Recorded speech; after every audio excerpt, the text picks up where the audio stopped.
and good morning, evening, afternoon, wherever you are in the world. This is Harrison Smith back with another episode of Cinema brought to you by, you guessed it, Dark Matter TV. Dark Matter TV is a streaming platform where you can find not just current genre entertainment in horror, sci-fi, thriller, and action, but also classic content that takes you back to the great old days of late night cable and finding those cult and classic films that they just don't make anymore. Available for download on Android or Apple, or visit darkmattertv.com. It's free, it's fun, and it's gonna grow. My first feature film was The Fields, and it's a semi-autobiographical account of what happened to me on my grandparents' farm in the late summer, early fall of 1973. Cloris Leachman played my grandmother, Tara Reid played my mother. And I understand, I want to start this podcast out by saying I understand the concept of based on a true story. Directors, writers, whatever, will take great liberties to make sure that the story is interesting. They will punch it up. And I understand that that has to be done. The issue and the reason why for this podcast this week is there is also a cynical movement going on here. And that is the creation of these so-called true stories, or the biopic, where they will focus on a character, whether it's Steve Jobs or it's Mark Zuckerberg, that kind of thing. And they will deliberately alter these events and then to turn around later if they don't get an Academy Award nomination or a Golden Globe or anything like that. And they will bemoan the fact that they were discriminated against.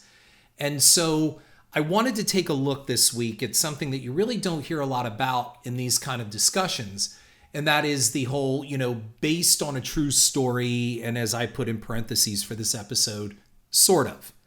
So you get the big one, the one that seems to cover your bases altogether is the inspired by true events. Well, you can almost slap that on anything. So, you have that, and you have based on a true story, based on true events. Most of what you are about to see is true. Some of this is bullshit. The names have been changed. Certain dialogue has been made up. We have an agenda and we want to entertain you. You've become so ignorant to the real events, you wouldn't know what was real anyway. Just go with it. And look, this applies to all genres. For example, I have a previous podcast about the Amityville Horror, and you can go with the Conjuring movies and all of that. Well, they're based on the files from Ed and Lorraine Warren. Once you start adding true in there, who's to say what's true because somebody said so? Isn't it amazing, again, like on these ghost hunter shows and all of that, they'll talk to people that are in this house and they'll say, oh my God, if you were just here a week ago, it formed this full apparition and it threw these bar stools or whatever. And every time the crews show up, none of this is ever recorded to definitively prove what is being said. I mean, what is it? Like Ghost Hunters was on for how many years? Like over a decade?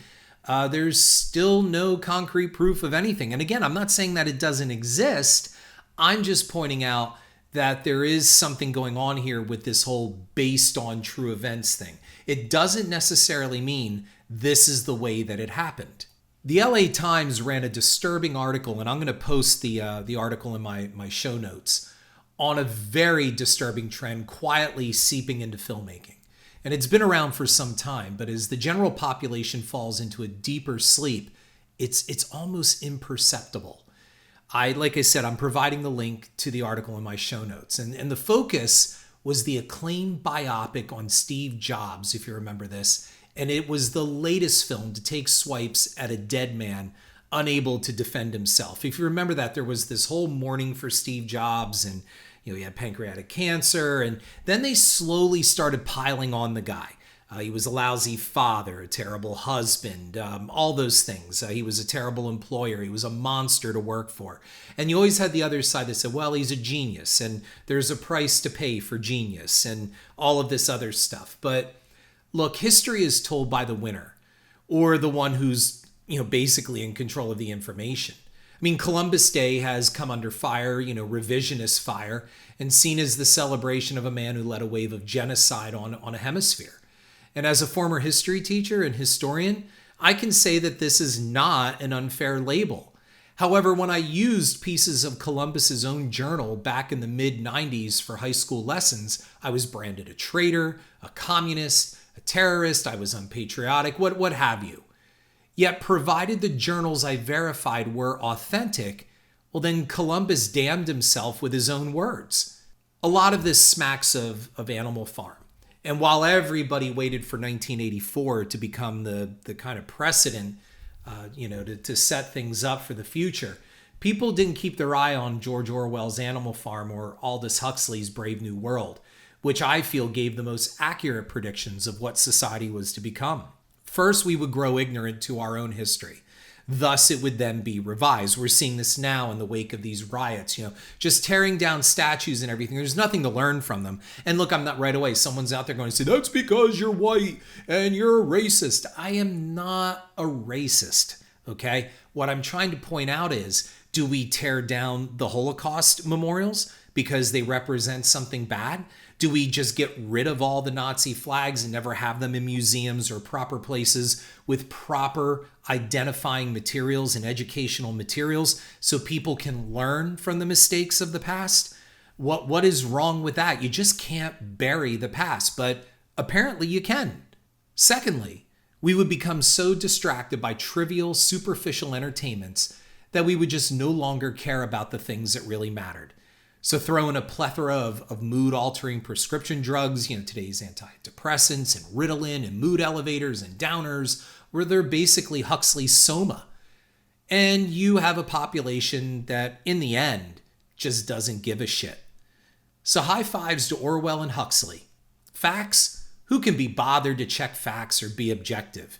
If you are one of these people who insists on accuracy or objectivity, you're a hater, a bigot, a curmudgeon, a ranter, a bully, a homophobe, terrorist, communist, socialist, misogynist. You get the point. Bullshit answers that evade the facts are papered over with empty excuses like, it's complicated. Yeah, but you see, in the end, it's really not. So like my podcast, which is Cinema, C-Y-N-E-M-A, which is a play on the actual cinema, C-I-N-E-M-A, there is Real, which is R-E-A-L, versus real, like film reel, R-E-E-L. It's just easier now to make shit up. And this is nothing new for Hollywood. Bonnie and Clyde were made out to be star-crossed, misunderstood lovers opposed to their vulgar and animalistic murdering reality. I mean, right? We refashioned them into that. And history has been skewed and openly bent by Hollywood to fit agendas. Truths are bent. They have been even before the time the totally fabricated I cannot tell a lie George Washington story helped to give the American people the hero they wanted. And yes, the chopping down of the cherry tree and I cannot tell a lie is bullshit. It's so hard to not go off on a giant all-encompassing tangent or rant for some of you. The focus is on film and a new kind of biopic that isn't really a biopic at all. In fact, it's peddled by some of the biggest writers in the business, and if it's as cynical as it seems, then Steve Jobs' widow had every right to prevent the making of a film that slandered her husband and his legacy. Let's just say Steve Jobs was a dick, and he was a bad father. Let's say he was a bad boss and boyfriend and husband.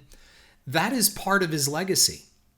And while it may be unflattering, if it can be substantiated with verifiable proof, then it goes into the film about him. A screenplay, no matter by whom it's written, should reflect this. However, should total conversations and events be fabricated to create false drama? Well, what separates this from defamation?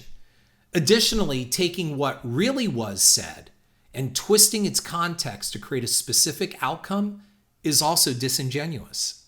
Now play this to an audience that didn't know Jobs, knows very little of the man's history, let alone his company's history, and you have something akin to lying. Oh, Jobs didn't really say that, but it was true to his nature. Oh, okay, I got it. You're bullshitting. Laureen Powell, Jobs' widow, is featured in this one article that I'm going to also post in the show notes, and you'll see what I mean.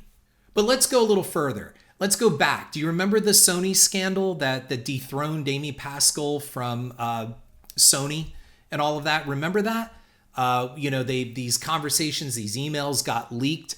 So how about I write something about Amy Pascal, Scott Rudin, Michael DeLuca, and quote them on things they didn't really say. I mean, they could have said it.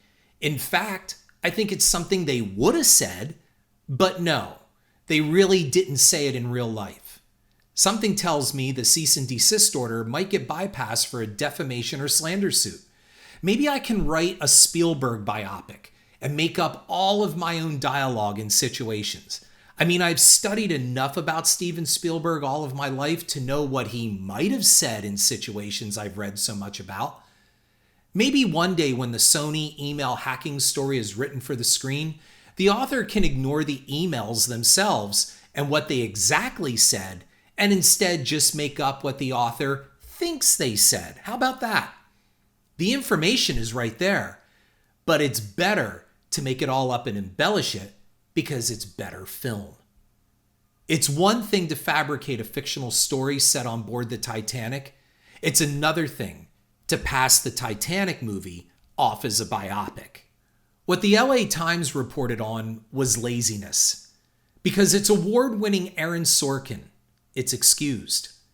Sorkin gets praised for writing incredible dialogue. Yes, because he seems to find the real words to be boring. While I know nothing of Mark Zuckerberg, Facebook's founder, and according to some, hijacker, his gripes on the social network seem founded. The media made him out to be a whiner whose mouth was tainted by sour grapes. Here's what Zuckerberg had to say about Sorkin's biopic for the social network. He said, "The thing that I think is most thematically interesting that they got wrong is the whole framing of the movie. The way that it starts is that I'm with this girl who doesn't exist in real life who dumps me, which has happened in real life to a lot. And basically, they frame it as if the whole reason for making Facebook and building something was because I wanted to get girls or I wanted to get into some sort of social institution. The reality for people who know me is I've been actually dating the same girl since before I started Facebook. So obviously, that's not part of it." And right now, Zuckerberg, of course, is one of our nation's boogeymen. He's appeared before Congress, and Facebook is, supporting Trump, and they're censoring social media and free speech, the whole thing. But when we're going back to focus on the Social Network movie, the David Fincher film that Aaron Sorkin wrote, we're finding some holes here. Aaron Sorkin claimed his well-written script was non-fiction. I'm going to argue it is not. Perhaps Mr. Zuckerberg could set up an Aaron Sorkin Facebook page and style it to what he thinks Mr. Sorkin would say in post. Maybe he could populate it with some fabricated photos as well and give Aaron Sorkin the life Zuckerberg believes Mr. Sorkin has lived and possibly lives now. Then he can go to the media and say the page is nonfiction. Does that work? Why doesn't the door swing both ways? With Facebook's extensive data collection and algorithms, I am sure Zuckerberg could piece together a far more accurate life for Sorkin than Sorkin did for Zuckerberg. How is what Sorkin did with Zuckerberg and Steve Jobs any different than what Brian Williams did at NBC? I mean, he made shit up that he thought was true and could have been true. So have a number of other journalists. Only they were all branded plagiarists or liars. And I'm looking at you, Geraldo Rivera. And look, even Dan Rather, right? Sorkin wins Oscars and Golden Globes, though. He doesn't get branded a plagiarist or a liar. So you're a screenwriter. Do the work. Get out there and verify. Be the Woodward and Bernstein of screenwriting on your subject matter. Schools teach that it's good enough to hit close, to almost make it. Dated concepts like excelling or being number one are for bullies and kids with big egos on this new level playing field that education wants to bring. It makes people feel bad if they can't be number one. That's why everyone gets a trophy. Yet some teachers still try to hold students to standards and accountability. This is not what is happening in Hollywood. Look, if a student hands in a research paper that has fabricated quotes and data and situations, that student is penalized and should fail. There was no research, it was bullshit, no matter how good it sounded. It didn't happen. It wasn't real, and it's a recreation, period. The student doesn't win awards or critical acclaim. So I ask you, why does Sorkin get accolades for scripts that are basically made up? His biopics are fake research papers. Apply this to the outcry against global warming research on either side of the fence, whichever one you're on.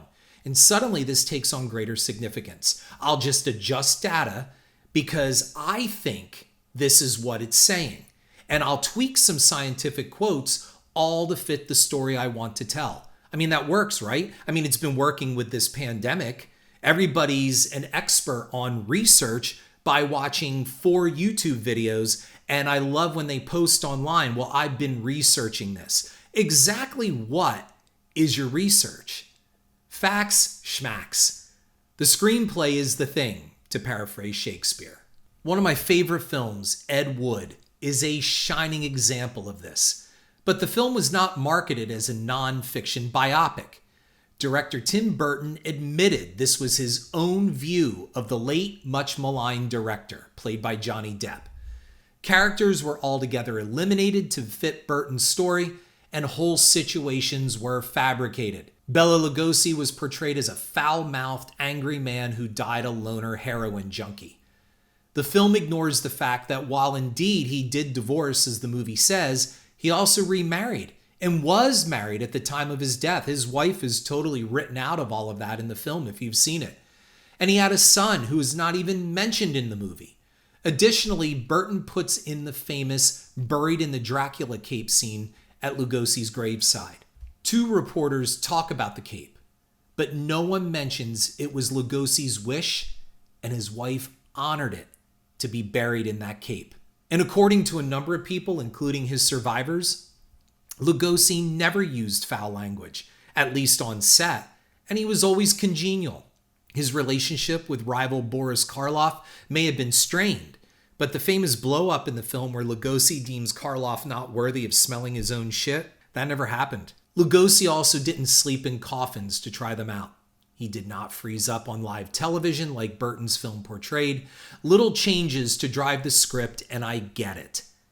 But to pass off Ed Wood as a biopic is no different than a student handling in a total fake piece on Franklin Roosevelt.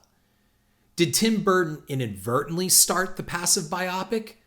I mean, Ed Wood is no more a biopic than FDR American Badass is a biopic of the former president. And if you haven't seen that film, you need to check it out because it's extremely funny and it stars Barry Bostwick as FDR. But just as a disclaimer, it's not based on a true story. Is any Jurassic Park entry accurate science? No, but it doesn't claim to be. But what happens when audiences don't know this anymore? You're a screenwriter. Get the facts right. Get out there and talk, interview, research, and write. Then check and check again. It's called work. And no amount of media spinning can justify out and out bullshitting.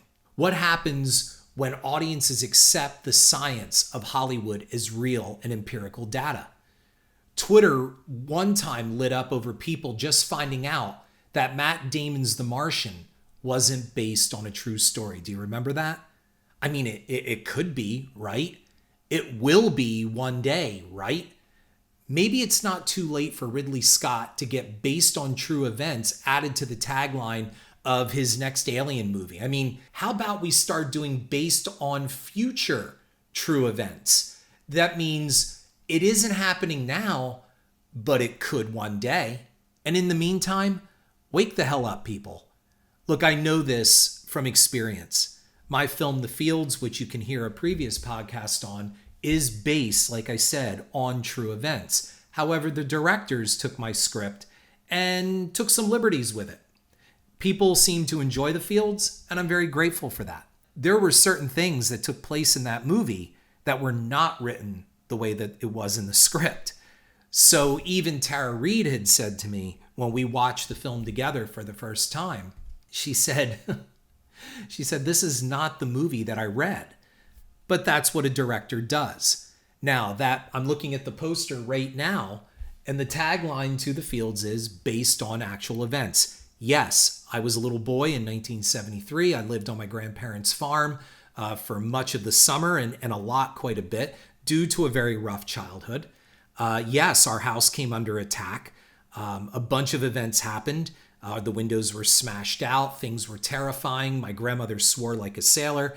My relatives that are depicted in the film, some of them were my crazy cousins with the chicken scene. Yeah, all pretty accurate.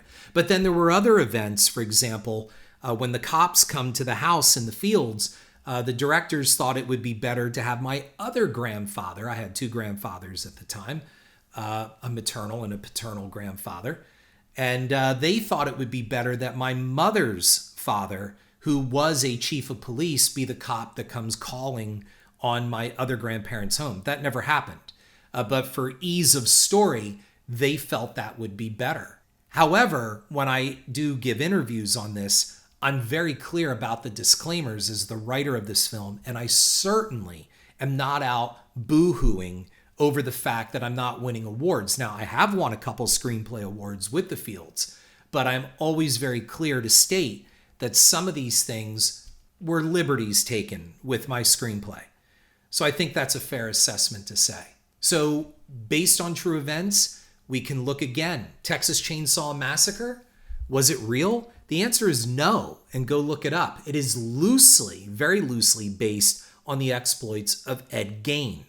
Okay, the guy that cannibalized and used human skin and all of this stuff, and also killed his mother, in which Robert Bloch loosely based Psycho upon. So is Psycho a true story? I guess, sort of. And then, like I said, we go to the Conjuring movies, or we go to The Entity. We go to these kind of things because they all take the dubious claim of being true stories. Was The Nun a true story? The spin-off movie? Is Annabelle a true story? The Annabelle that is featured in the Conjuring movies is a very different doll than what they show, that scary thing that's in the feature films. It's a Raggedy Ann doll in real life. I've seen Annabelle in real life. Never saw the thing move. And it was in this very flimsy little wooden glass curio box. And for something that was said to be so dangerous, they sure didn't have it under lock and key pretty well. You have to decide. The Amityville Horror is another one. As I said in a previous podcast, here's what I believe is true about the Amityville Horror. And that is the DeFeo family were shot in their sleep. There is no doubt about that. But all the other stuff that took place afterwards with George and Kathy Lutz moving into the home has been pretty much discredited. I mean, it's been verified as a hoax. In fact, by the Lutz's own attorney, who was trying to sell a book and capitalize on the popularity of The Exorcist at the time, and was also representing Ronnie DeFeo, who murdered his family inside 112 Ocean Avenue. The goal was to get an insanity clause for his client, and at the same time, possibly a profitable book. And over the years, Jay Anson, before he died, he even admitted he took liberty with some of the things that the Lutzes told him. And George Lutz, who adamantly stuck by the Amityville story, even toward the end of his life, he even conceded. The Amityville Horror that you see in the theaters, the Amityville Horror in the book, and all these other sequels, they change things. But Lutz still stood by his story, but we still don't know what that is. They did take a lie detector test, that I will give you, and both he and his wife passed it. So either they're really good liars, or they truly believed enough to fool that machine and give a positive readout in the events that they say happened. But subsequent homeowners, other investigators, including scientific investigators, have produced nothing. The only thing that I have ever seen come out of any type of examination of the Amityville house in Long Island is that famous photo allegedly taken inside there with nobody else around. It was taken, I think, on a tripwire sensor motion camera of a little boy who appears to have either glowing eyes or no eyes. And of course, right away they're saying, oh, that's the spirit of this boy that drowned out back in the Amity Sound and the Long Island Sound. I don't know. But the fact is, they were able to take this story, go out, slap a true story on it, and people just believed it. And they believed it for decades. Look, I was in 7th grade when the movie came out. The movie did nothing to convince me. The book was a good read, and I got to tell you, we want to believe in these things. And I think that's one of the reasons, as I wind this down, why we embrace these biopics and why we look at these things the way that we do. And that is, we want them to fit the narrative that's already in our head. Whether it's, look, from what I understand from even people that say they knew Steve Jobs, he wasn't a pleasant man. I never met him. I don't know. However, we want to hate somebody that had so much wealth and so much power. We resent them. We're jealous. It's envy, whatever it may be. We couldn't possibly believe that somebody like that is a really just nice guy. And the same thing with Mark Zuckerberg. He's incredibly wealthy. The guy looks like he's a kick out from a Star Trek convention. This guy has all the money in the world. He can get any woman basically that he wants. And so we want to believe that he's just a bad guy. And who knows? I'm not getting into the politics of things presently right now against the Trump backdrop and 2020 elections and influencing and all that stuff. What I'm trying to say is the Social Network is probably somewhere along the line of 50-50. Maybe, I don't know. I don't know how much homework Aaron Sorkin did, but how much of Braveheart was really true. How much of so many of these historical biopics that we watch, how much of it is really true? We want to fit a narrative and we want to entertain people. Let's face it, some of these people, their lives just really weren't all that exciting or as glamorous as we want them to be. So things get changed. And for me, I think it's a cynical move. You're either all in or you're all out. This is Harrison Smith. Thank you for listening. I look forward to talking to you next week. And again, do the work. Check out my cinema blog on horrorfuel.net and download Dark Matter TV for your Apple or Android devices.